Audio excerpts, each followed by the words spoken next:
저는 네 가지 측면을 강조하고 싶습니다. 이해력, 논증력, 창의력, 표현력입니다. 먼저 이해력부터 설명드리자면 이 지문 또는 책이 제시하고 있는 걸 얼마나 잘 이해했느냐, 그 논지를 얼마나 잘 파악했느냐가 이해력의 평가 기준입니다. 그 다음으로 논증력은 얼마나 그러한 문제들에 대해서 다양한 사고로 바라볼 수 있는가, 다양한 시선으로 사고할 수 있는가에 대한 평가 기준이고, 이제 다음으로 창의력은 얼마나 새로운 방식의 의견을 낼 수 있느냐를 보는 것 같습니다. 예를 들어 코로나가 터졌다고 했을 때 어떻게 해결할 것인가라는 질문을 받으면 어떤 사람은 백신을 만들면 된다라고 할 수 있고, 어떤 사람은 거리두기를 하면 된다 할 수도 있고, 각자의 성향에 맞춘 새로운 대안과 방법을 제시하는 것이 창의력의 핵심 같습니다.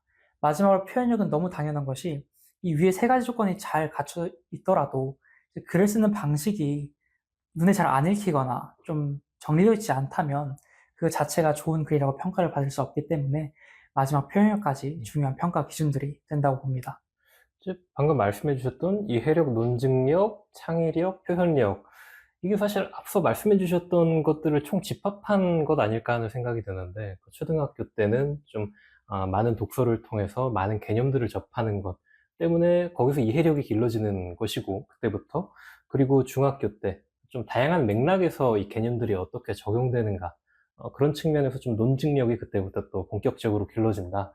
그리고 이 개념들을 다양한 상황에서 실제 어떻게 적용할 수 있느냐, 또 고등학교의 좀 독서의 가장 중요한 요소라고 말씀을 해주셨는데, 또 그게 이제 창의력으로 좀 표현이 되는 것 같고요. 마지막으로 표현력은 결국 그러한 역량들을 어떤 그릇에 담아내느냐, 이 부분을 말씀해 주신 것 같아서, 결국 초중 고등학교 모든 독서의 핵심이 이 네 가지 역량에 포함이 되어 있고, 또 하나고등학교에서도 그런 부분을 좀 좋은 글이다라고 평가를 해주고 있는 것 같네요. 네, 그러면 한도윤 리더스가 하나고등학교에서 3년 동안 또 생활을 하시고, 또 대학 전공을 결정함에 있어서 굉장히 중요한 책들이 있었을 것 같아요. 물론 수많은 책들이 있겠지만 그 중에서 딱 두 권을 추천해 주신다면 어떤 책을 두 권 추천해 주실 수 있을까요?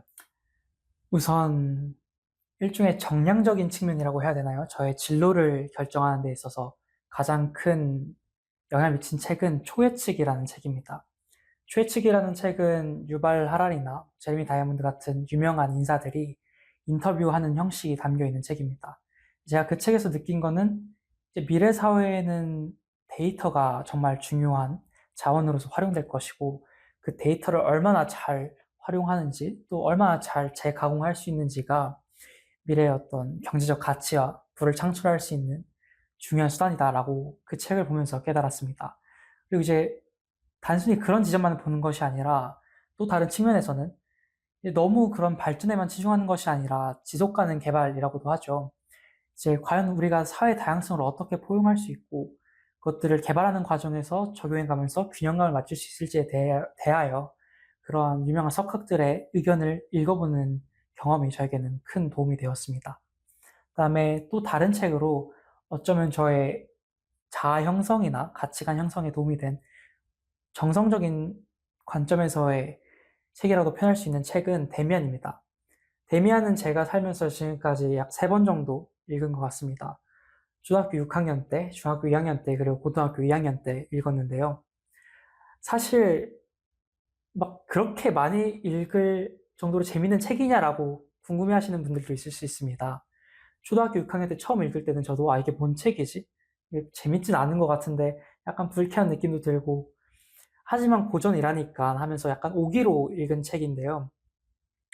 이후에 중2, 고2를 거치면서 언젠가 한 번쯤 그 책을 다시 펼쳐보게 된 시점들에는 뭔가 나 자신 혼자서 해결하지 못하는 어려움이 있었을 때 주로 그 책을 펼쳐봤습니다. 그 책은 읽으면서 저에게 매 순간 새로운 생각을 하게 했는데, 가장 핵심적인 내용은 싱클레어가 추구하던, 어쩌면 가장 외로울 수도 있는 싱클레어가 추구하던 외롭지 않으려는 자유의 추구였습니다. 그 책을 읽으면서 나에게 대미안은 무엇일까 라는 생각을 하게 됐고, 결과로는 뭐 초등학교 때는 저희 부모님이 저의 일종의 지혜를 알려준 대면일 수 있고, 중학교 때는 제가 처음으로 은사님이라고 부를 수 있는 분을 만나서 그분이 또 저의 대면이 될 수도 있고, 고등학교 시절에는 정말 좋은 친구들을 많이 만나서 다양한 이야기를 하고 기숙사에서 밤새서 대화하던 그 기억들이 데미안의 기억이라고 볼 수 있다고 느꼈습니다. 또 지금 와서 이렇게 쭉 전체적으로 살펴봤을 때에는 그러한 경험들을 쌓는 과정에 있는 나 자신, 계속 그것들을 뭔가 다른 방법으로 생각해보고 다른 사람들에게서 배우려고 하고 그걸 나만의 것으로 체화시키려고 하는 그 노력들이 또 일종의 저에게는 데미안이었다고 느꼈습니다. 그런 의미에서 이 책 자체가 저에게 준 울림이 컸기 때문에 또 앞으로도 몇 번 다시 펼쳐볼 것 같은 책이기 때문에 저의 가장 의미 있는 책 두 권 중에 한 권은 데미안을 골랐습니다.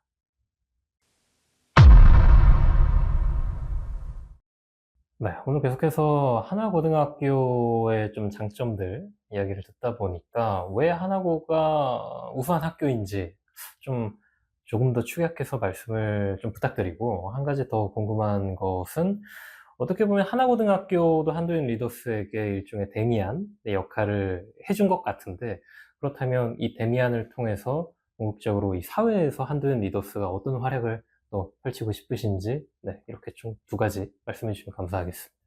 일단 답변 드리기 앞서서 강조하고 싶은 거는 저는 다시 돌아가도 하나고등학교에 지원할 것이다 라는 점입니다. 이제 아까 활동에 대한 자랑을 좀 많이 했으니까 다른 지점에서 왜 하나고등학교를 다시 돌아간다고 해도 후회 없이 간다고 할 수 있는지에 대해서 말씀드리자면 사람의 측면을 좀 강조하고 싶습니다. 우선 정말 훌륭한 선생님들께서 많이 계십니다. 어떤 수업 같은 경우에는 책을 읽고 강독하고 토론하는 수업인데 선생님께서 바쁘신 와중에도 학생들을 위해서 같이 책을 읽어주시고 같이 수업 활동에 참여해 주시고 토론에 참여해 주시는 선생님도 계시는가 하면 원래 없던 수업, 예를 들어 저 같은 경우에는 국제법이라는 과목을 수학했는데 원래는 없던 수업입니다. 근데 그걸 개설하기 위해서 방학 동안에 개인 시간을 쓰시면서 그 과목을 공부해서라도 새로운 과목을 개설하시고자 하는 노력이 엿보이는 그런 감사한 측면들이 많이 있었습니다. 또 친구들 같은 경우에도 제가 아까 말씀드린 많은 활동들에서 다양한 측면에서 다양한 방식으로 두각을 나타낸 친구들이 많기 때문에 거기서 매 순간 배울 점이 많이 있고요. 꼭 그 성과들이 눈에 보이지 않더라도 단순히 대화만으로도 얘가 자신의 관심 분야에 이렇게 큰 관심을 갖고 있구나. 얘가 경제에 대해서 이렇게 폭넓은 지식을 갖고 있구나. 또 아예 새로운 분야에 대한 지식을 접할 때에도 얘가 이런 식으로 설명을 하고 이런 식의 노력을 기울이고 있구나라는 깨달음을 정말 많이 얻을 수 있었습니다. 이렇게 하나고등학교를 졸업한 이후에 제가 또 유타대학교라는 대학교를 선택하게 되었고 선택하는 과정에서 내가 나중에 뭘 하고 싶은지도 많이 생각을 해봤습니다. 근데 거기서 결국 제가 내린 결론은 좀 추상적으로 말씀드리자면 사람들의 이야기를 듣는 그런 삶을 살고 싶다라는 결론을 내렸습니다. 그리고 그걸 좀 더 명시적인, 좀 눈에 보이는 그런 종류의 진로와 연결을 시키자면 다양한 구성원들이 모여있는 집단에 가서 의견을 청취하고 그 집단이 원하는 최적의 방향성으로 발전할 수 있는 그런 전략 컨설턴트가 되고 싶다는 생각을 하고 있습니다.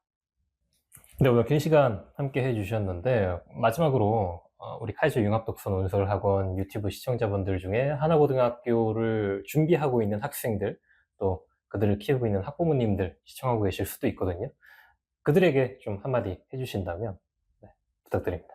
오늘 긴 시간 하나고등학교에 대해서 얘기를 했는데 하나고등학교가 추구하는 가장 중요한 가치는 채덕지 이렇게 부르고 있습니다. 근데 이걸 하나고등학교에서 직접 실천하는 방향으로 그런 방법으로 1인 2기라는 활동이 있는데 이는 매 학기 학생들이 자신이 원하는 하나의 악기나 또는 하나의 체육 그렇게 두 가지의 항목을 골라서 활동하는 내용입니다. 저 같은 경우에는 가장 기억나는 체육 활동으로 농구, 이제 예술 활동으로 드럼도 쳤었는데요. 이런 식으로 여러분들이 하나고등학교를 준비하는 과정에서 뭐 학업적 영역도 물론 중요하겠지만 다양한 측면에서 살펴보고 나의 종합적인 역량을 키울 수 있도록 노력하는 것을 추천드립니다. 네, 오늘 정말 긴 시간 정말 독서 논술 교육에 대한 문제제기, 그에 대한 솔루션 뿐만 아니라 또 하나고등학교에 대한 장점들 정말 유익하게 잘 들었습니다. 여러분들도 도움이 되셨다면 좋아요, 댓글, 그리고 알림 설정까지 부탁드리고요. 앞으로 카이저 융합독서 논술학원에서 또 리더스로 다시 자주 뵙겠습니다. 감사합니다.